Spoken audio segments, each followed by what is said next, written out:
I think the way that most creatives think about niching is holding them back from building the business that their work deserves. Most creatives think about niche as just the scope of topics that you cover on your platform, and I think that really minimizes it in a way that is profoundly unhelpful. After all, two creators could ostensibly be talking about the same things, but the way that they talk about them, their personalities, their visual aesthetics is so different. It would feel strange to lump them together in the same community. A niche is more than just a set of topics, it's how you talk about them. It's the visuals surrounding you and your work, your personality, your communication style, and most importantly, it's your target audience. And when you understand niche in this way, it will take your content strategy and your sales to the next level. I have experienced this in my own business, and so in this video, I want to walk you through how I think about niche, the 3 approaches that I believe most creatives fall into, and how to actually create content that gets results for your business. I'm going to break down real examples of creators who are using each of these approaches successfully, some of whom I have worked with directly, so you can see exactly how this plays out in practice and figure out which approach might work best for your creative business. Let's start with my personal favorite way to think about niche, thinking of your audience as the niche. Because when you do this, you will create so many amazing opportunities for you to actually sell your work or whatever products or services you are offering in your business. Let me give you an example. Let's say that you are a watercolor artist specializing in Audubon-style botanical art. The main goal of your business, the thing that you want to happen, is to sell prints of your work. If you are only thinking of your niche as watercolor, you might think that you can only create time-lapse videos and painting tutorials. But your ideal customers, people who buy botanical prints and love Audubon-style art, probably don't care about the specifics of your watercolor painting technique. That probably isn't relevant to them. They probably don't even care about watercolor. They care about the subject matter of your work. Your ideal customers are the kind of people that go birding, that buy plant identification books, that want to bring nature into their homes. Those people would be way more interested in videos where you go out, identify a plant, and then paint it. You connect based on this shared interest, hook them, and then share your work. In the audience as niche approach, your job is to create content that appeals to your ideal customer and pitches your work as a solution to a problem they have or a way for them to fulfill a desire. What stays the same throughout all of your content with this approach is the specific person you're serving and what you're helping them accomplish. What changes is how you serve that audience, right? The topics you might cover, etc. When I personally analyze very successful creative educators or product-focused businesses, I almost always see them using this specific approach. So I want to look at some examples together. The first artist that I want to talk about is Colette Bernard. Colette is an artist and a product designer working out of Louisiana and has a very strong product focus to her business. She's famous for this Career Clause series because she identified a market gap. She noticed that women in male-dominated fields like pharmacology or accounting, she noticed that those working class women did not have cool, fun merch that represented their careers. She leveraged her creative skills to create a product that helped those women fulfill a desire, fulfill a need, right? Express themselves in this way. Her work is it's just incredible. I think her work is so cool. She literally just talks about this all the time and how her dental career claw, this hair clip thing, just blew up in a huge way on TikTok and social media in general and created her whole career. The way that Colette talks about serving her audience, talks about her mission to do this thing is so, so special. And she's managed to leverage that into a whole suite of products. She now has stuff that's not just career claws. That is, I think, what she's mostly known for. She's branched out. She now has a very popular online store. She has a brick and mortar shop in Louisiana. She's just expanding all over the place. I think Colette is a perfect example of a creative that is using the audience as the niche approach here. She is solving a problem for her audience, and that is the foundation of her content. The next example that I want to talk about is actually someone that I have worked with directly. I have coached this person, full disclosure. His name is Samuel Earp. Sam is a very talented landscape painter and art educator working out of New Zealand. He's a very down-to-earth, practical, approachable guy. I think he's good at what he does. And his audience, I think that you can guess, just based on his content, I think it's super obvious, is people that want to paint like him, right? So he has created every possible video out there that would help those people fulfill that goal, right? Achieve that transformation. They want to paint like him. He is helping them get there. That's the problem. His work is the solution. And on the back end, Sam is funneling these folks into a paid learning community. Over there, he has coaching, he has live painting sessions, he has feedback, more kind of high-touch support, and exclusive content.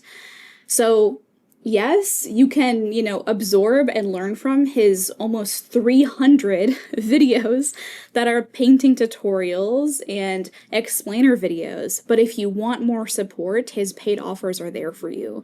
That's his approach. You can see this in practice, and it's so successful for him. I helped Sam with some very kind of high level business strategy stuff, but his content strategy is all him, and it's so effective at driving leads into his business. Sam is solving a problem for his audience, just like Colette, but in a vastly different context. And again, this is so powerful business-wise because all of this content, like Colette and Sam both, naturally leads to their offers. So they're creating an entire world, an entire library of content that's designed to attract their ideal audience, and all of it is a very soft sales pitch. All of it just naturally leads to the paid stuff that they offer in their business. So let's talk about who this approach might be for and who it might not be. The audience as niche approach works best when you are primarily focused on serving others rather than necessarily building a personal brand or doing a lot of exploration. I think Colette and Sam both still do this, but that's not what their content is really about, right? They're both focused on serving their audience, providing products and services and education to their customers. The audience as niche approach also works best when you want a really clear pathway from content to monetization. It is so obvious how all of this stuff fits together for both Colette and Sam. And it also works really great when you want a really clear boundary between your personal life and your work life, right? Maybe you don't actually want to talk about your personal life and your own creative journey all the time, and you want a little bit more of a boundary there. You want some privacy. That said, this approach of having your audience as your niche might not work well if you're still figuring out what you want to teach or what you want to offer. I think this approach works best when you have those things really clearly identified. The second approach is thinking of yourself and your journey as your niche. Maybe you're pursuing a really big goal, like you're undergoing a major career change, or you're writing a graphic novel, or you just want to share your daily life as a creative. There are two different ways to think about this, right? You can be pursuing that big goal, that big transformation, that huge journey, and have the journey be, very significant, very overt, or it can be much smaller. It can be just you, your life, what you're currently doing at the moment. And yes, you are still growing, you're still changing, but it's much slower, it's much more organic. What stays the same throughout all of your content, though, is you. and this big overarching goal that you might be pursuing. And what changes throughout all of your content are the topics that you talk about, the specific stage of journey you're at, and the skills that you're developing. So let's look at some creatives that fit into this category. I think Max, aka Cool Looking Bug, fits kind of perfectly in the middle of those two extremes that I just mentioned. On one end, you have the big transformation, right? The big goal that you're pursuing. On the other, you have more chill lifestyle content. Max exists somewhere in the middle of that spectrum.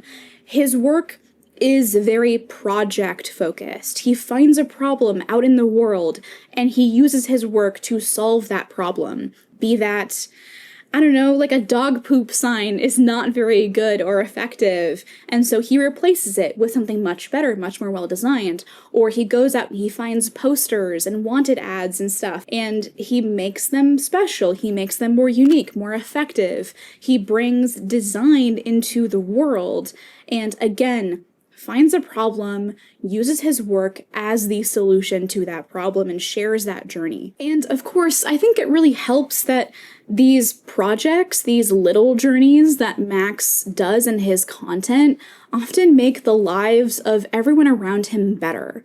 Be that his community or his housemates or just himself, there is an improvement aspect to his work. Again, he's using his work to solve a problem. The next artist that I want to talk about here is Brooke. I have met Brooke. Brooke is so nice and so kind and so caring, and she is such an immensely talented artist. Brooke's content is all about her and her creative journey. She is a very talented oil painter, but she's also very multi-passionate, right? So she does DIY stuff, she does gardening, she does jewelry making and sculpture, and she merges all of this together in her content because fundamentally, it's about Brooke. It's about her creative journey, what she's learning. And yes, she educates. She does, create advice videos and tutorials every so often, but it always is grounded in her work, her creative practice. And if you watch Brooke's content, you do it because of her personality and her immense creative talent. These two things are the through line between everything she does. It's all connected. I have met Brooke, I have spent time with her at creative events, and I can count on one hand the number of people that I have met that are as friendly and charismatic as Brooke. Brooke lights up a room, and I think because she makes every space that she's in so much better, it makes her a great creator. She is able to be your best friend and your mentor all in one in every single one of her videos, and I think that's able to link all of these maybe somewhat disparate topics together. Also, Brooke's sense of aesthetics is very consistent, very clear, very well articulated, and I think that kind of strong art direction also helps unite all of these things. But again, it's about Brooke. It's about her creative practice, her journey, her growth, and she's helping you a little bit along the way, but it's always grounded in what she's up to. And I think that's really special. When you are the niche, like Brooke, people are going to develop a really deep emotional connection to you and your work. It, may be a little parasocial, but it will be there. Like, you will have that strong emotional connection. People aren't just following you for your work necessarily, or even the journey at a certain point. They're following you because they care about you, right? And they're rooting for you. They're not just casual fans. They are rooting for you. They are invested. And that can result in some of the most loyal, engaged audiences I have ever seen online. And of course, it obviously helps that when you share so much of the journey, so much of who you are as a person, you build a lot of hype for when you eventually launch a paid offer. Assuming you can deliver, there is no better way to launch a paid product than to share the journey of creating it. The journey as niche approach works best, again, when you have a big project or a journey that you're on and the progress feels real and tangible. This approach also works really well when you enjoy sharing personal aspects of your life and your process, and you're able to unite potentially wildly different topics by the force of your personality and your brand aesthetics and your skills as a creative, just like Brooke. That said, this approach might be a little challenging because your personal life becomes your content.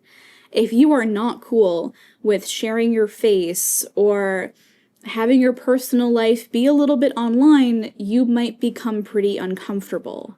You might feel pressure to share more than what you're really okay with. And I think it's really important here, again, to set boundaries and know what you do and do not want to share before you start recording. And also, the last thing that I want to say about this particular approach is that if you were to finish that big goal, let's say, writing a graphic novel and that's your content, if you don't take the approach of Max and Brooke of having much smaller self-contained journeys or making your niche more centered around you rather than a large project, once you have achieved that goal, your content strategy may have to shift. But luckily for you, that is where the third approach, the third way that I think about niche, comes into play. The third approach is centering the spectacle, making that your niche, centering the amazing, awe-inspiring work that you are creating. This is for creators whose main draw is the incredible quality or compelling nature of what they are creating. This approach recognizes that sometimes your niche is not about serving a specific audience or documenting a journey.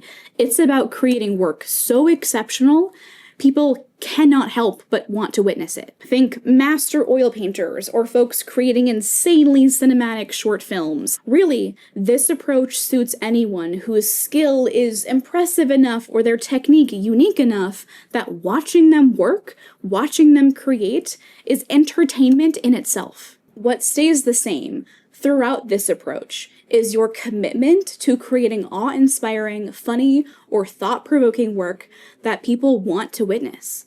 What evolves over time are these specific projects that you're showcasing. So again, let's look at two examples here. The first one that I want to talk about is Frantic Frames. Frantic Frames is so talented. This guy is crazy. In my mind, he's all about spectacle, right? His work is playful, it's fun. I often find myself wondering, okay, how did he do that? Ben's content basically works like this. He creates these, 6 to maybe 15, 20-second short films that are stop motion animated, right? But a big part of his content is also the behind the scenes, right? He is sharing the process of how he actually accomplishes these jaw-dropping stop motion animated works, and that's so cool. Stop motion really had a moment in the 90s and early 2000s, and to see it come back in this way, to see Ben doing all of this work in the age of AI in a lot of ways, is so special. This focus on craftsmanship and a traditional medium is really, really interesting. And again, Ben's work really is all about the spectacle. He is so talented. He could stop motion animate basically anything and we would watch because he's so good at it. And that's what it means to create content that is spectacular, where the spectacle is the niche. He could tell us any story and would watch it because of the medium in which he tells it. And the last example that I want to share with you is, again, someone that I have worked with in a paid capacity. Her name is Mia, aka Pottery to the People. She hired me a couple years ago now, actually, to give her some kind of one-off feedback on her channel, but I am in no way taking credit for what she has accomplished. Okay, all of her success is her own. I'm just a fan, all right? But I did want to mention that to you. What Mia creates is really something just so, so special. I mean, look at these videos. She's taking clay and creating things that are fun and unexpected and unique. She's pushing the limits of this medium for us. It's very Nerdforge inspired, right? It's giving Nerdforge, it's giving Mark Rober, it's giving, demonstration of immense skill because she is so, so talented. Like creating a Nerdforge fantasy house out of clay, making a quilt out of clay, a Polly Pocket, a tiny fireplace. Her work is spectacular, right? There is a spectacle involved in it. She is doing something unexpected with a very ancient, very traditional medium. Pottery has been around since, I think, since humans had civilization, basically, right? And so she's taking this medium where some might argue all possible things that could be done have been done already, and she's still surprising us. She's showcasing her skill, and on the back end, she's teaching pottery for beginners, right? But she's not making tutorials. She's not making educational content per se. Like Sam, she's an educator, but she is showcasing her expertise by showing us the limits of what she's capable of, by pushing herself, by giving into that spectacle, by, you know, showing off for us. And then on the back end, she's like, okay, if you want to create stuff like this, here's how you get started, right? So she's teaching beginners, but she's showing like level 60 accomplishments. And that's really cool. Again, it very naturally leads to her paid offers. When the spectacle is your niche, you are tapping into people's desire to witness something extraordinary. And you don't necessarily have to have some big overarching journey or to educate all the time or to create content that solves a problem for your audience.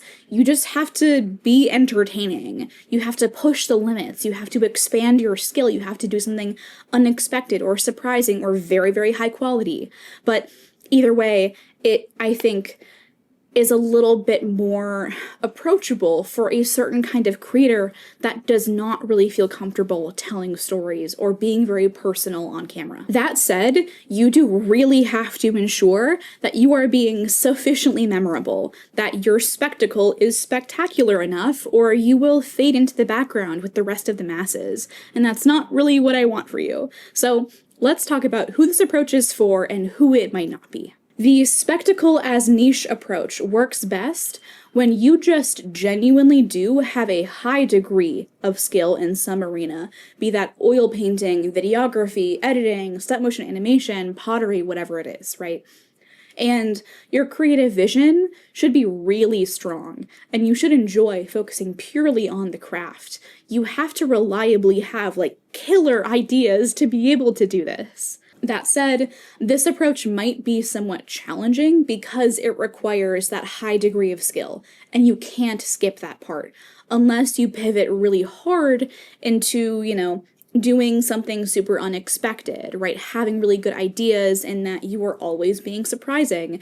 That might make up for, you know, you maybe not having the skill that you might otherwise want immediately, but again, I want to flag that for you, right? You have to think about how you can capture attention. That said, none of these categories are super firm. Many successful creators combine different elements from different parts of these approaches, even some that we talked about today. Like, pottery to the people, Mia is not always giving into spectacle. Sometimes she is educating, sometimes she's talking about her journey. Same with Colette.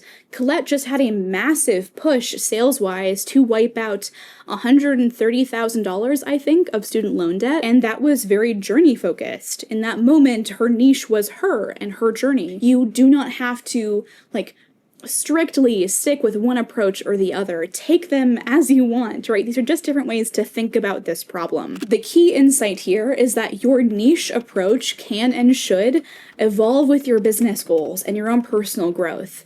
Maybe you start with journey-focused content because you're documenting a major career change, but as you develop expertise, you shift toward a more audience-focused content strategy because you want to prioritize selling products. Or maybe your primary approach is very spectacle-focused because you have immense skill.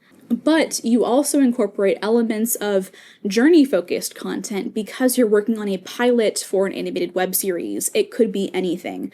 The single most important thing here is just being intentional about your choices. Know what strategy you are using at any given moment and be deliberate when you change things up. So let me know down in the comments what strategy you are thinking you might fall into, what approach you want to use, and what approach you think I'm using. So that's it for this video. If you liked it, I'm going to put another one on the screen right now, and I hope to see you there. Bye.